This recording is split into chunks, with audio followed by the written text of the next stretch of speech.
sociedad de nuestro país puede empezar a superar las grandes debilidades que tiene en esta materia cuando acepte que tiene un problema, cuando acepte que en materia indígena estamos en pañales. Hoy quiero hablarles, primero que todo, de la institución que represento, a la Defensoría de los Habitantes. Pasamos a la siguiente, por favor. Nosotros hacemos nuestra función a través de 3 actividades especiales. La primera es la protección de derechos, la segunda, una labor de fiscalización, velar por el buen funcionamiento del sistema, del sector público, y la promoción y divulgación de derechos. Son 3 acciones que realiza la institución. Podemos pasar, por favor. En materia indígena, la Defensoría ha tomado en consideración esta diversidad cultural y ha fijado algunos parámetros de acción en materia de salud, de trabajo, educación, infraestructura, tierra y territorio, justicia y demás servicios públicos. En cuanto a la migración indígena que estamos hablando, podemos pasar, por favor. Aquí este programa un poco nos explica que todo se origina en una falta de accesibilidad que tienen estos pueblos en sus lugares de origen, falta de accesibilidad, educación, trabajo, salud, lo que les produce una discriminación y una vulnerabilidad que cuando vienen acá es doble. ¿Por qué? Porque son indígenas y migrantes. O sea, una doble vulneración. Se movilizan acá a Costa Rica con fines laborales y, por supuesto, que lo que se topa en primera instancia es con una barrera lingüística y cultural que definitivamente los excluye. Podemos pasar, por favor. En cuanto al estado de situación, ¿verdad? Algunos de ellos vienen y entran por diferentes partes, no se documentan, algunos otros sí, que logran entrar por un puesto migratorio. Las fincas donde ellos llegan muchas veces no cuentan con las condiciones adecuadas para que ellos puedan desarrollar adecuadamente el trabajo. Y aquí hace falta una inspección laboral y sanitaria. A mí me parece que en ese tema de las condiciones que tenemos, por eso tenemos diagnosticado el problema. Tenemos una migración, como decía alguno de los expositores, que se da en una época del año. A mí me parece que no puede ser posible que a estas alturas, cuando sabemos cuándo es que ellos vienen, el sistema no se prepare para eso. Y entonces tenemos, por ejemplo, el tema de las guarderías. A mí no me parece imposible. A mí me parece que si ya tenemos absolutamente claro que esta gente que viene, que por su vínculo familiar viene con niños y con niñas, y que por ese vínculo familiar no los dejan botados allá en las comarcas, pues entonces es el momento de prepararnos nosotros, el sistema nuestro, para evitar las grandes situaciones que ahí se presentan. Una familia que decide venirse con sus hijos a migrar, a pasar todo el calvario para llegar aquí a Costa Rica a laborar, ustedes creen que no tienen los hijos.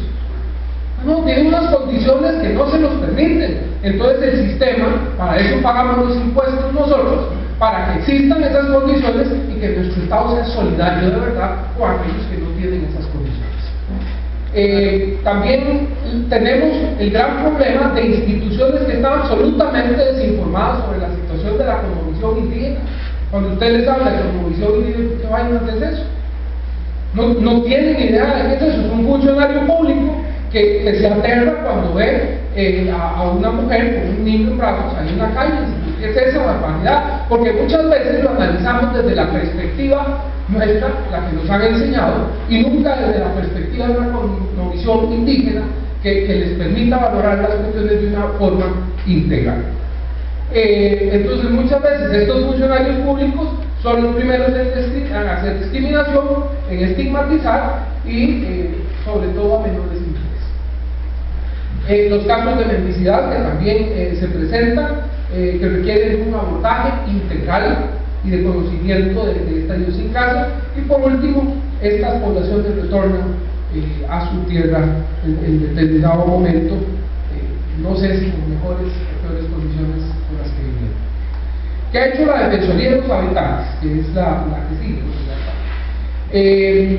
Hemos hecho investigaciones a partir de las denuncias que se llegan, lo que ha generado, por ejemplo, recomendaciones a la Caja Costarricense de Seguro Social en el modelo de aseguramiento.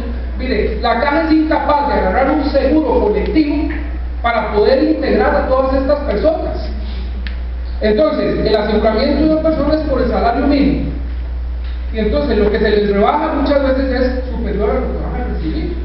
O sea, es un asunto de sentido común. Hagámosles un aseguramiento colectivo para poderlos integrar. Y de esa manera le resolvemos también el problema a tantas personas que trabajan ocasionalmente. Pero lo más sencillo es decir, mire, no calcen sobre lo que tenemos y no queremos simple y sencillamente desacomodarnos del confort que tenemos. En esto hay que hacerlo.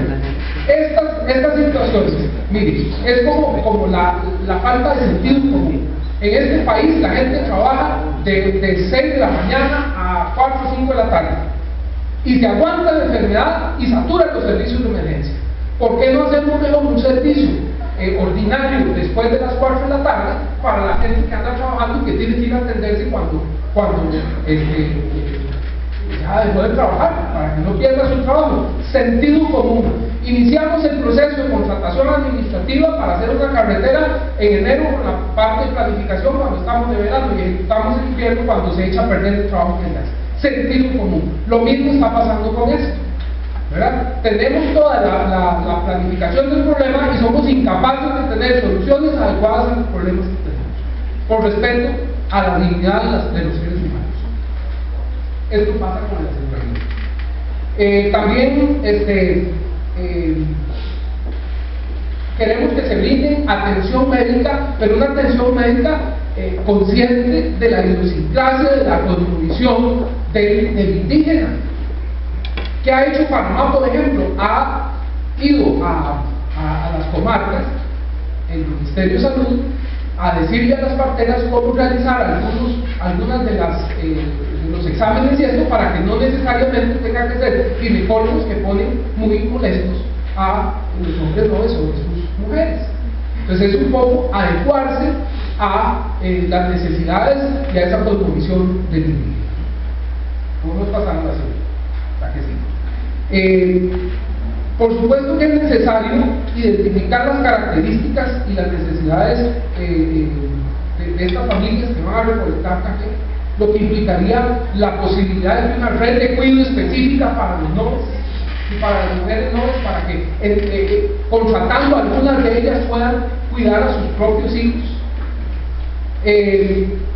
Y por supuesto es necesario la coordinación interinstitucional. En el que sigue, también en cuanto al Ministerio de Trabajo, le hemos pedido que haga inspecciones en los albergues, que haga inspecciones de la situación de aseguramiento que tienen estas personas y en fin, de las condiciones necesarias para poder desarrollar la labor de la manera más eficaz.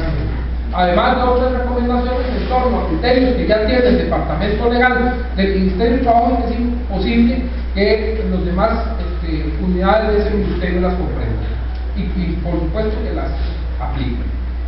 El registro civil también ha hecho algunas directrices para que en los hospitales se registren a estas personas independientemente que sus padres tengan o no documentación, porque es un derecho de las niñas y de los niños tener un nombre y tener un registro.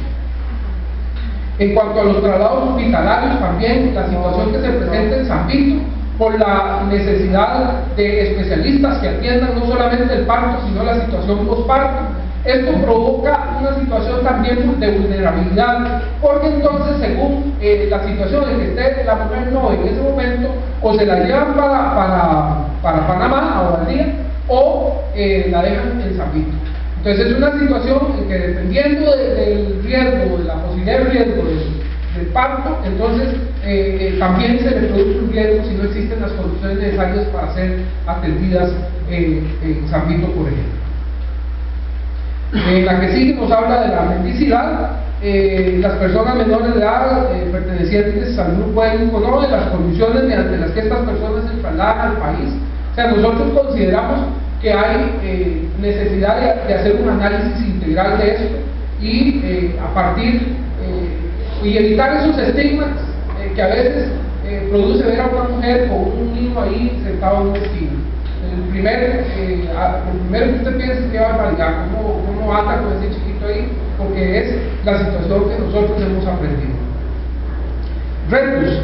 Bueno, el cumplimiento de acuerdos asumidos y recomendaciones emitidas por la Defensoría de los Habitantes, el fortalecimiento de la coordinación interinstitucional binacional. La Defensoría de los Habitantes fue a Panamá, hizo un convenio con la Defensoría del Pueblo de Panamá con la finalidad de integrarnos en una estrategia binacional. Sin embargo, la urgencia nuestra no es la urgencia de los panameños, y en esto lamentamos muchísimo. Tal vez ahora que se fue la defensora, el que quedó pueda ayudarnos un poco más en esto, porque sí se necesita un compromiso de ambas partes para poder exigir en ambos países situaciones que puedan ser coordinadas.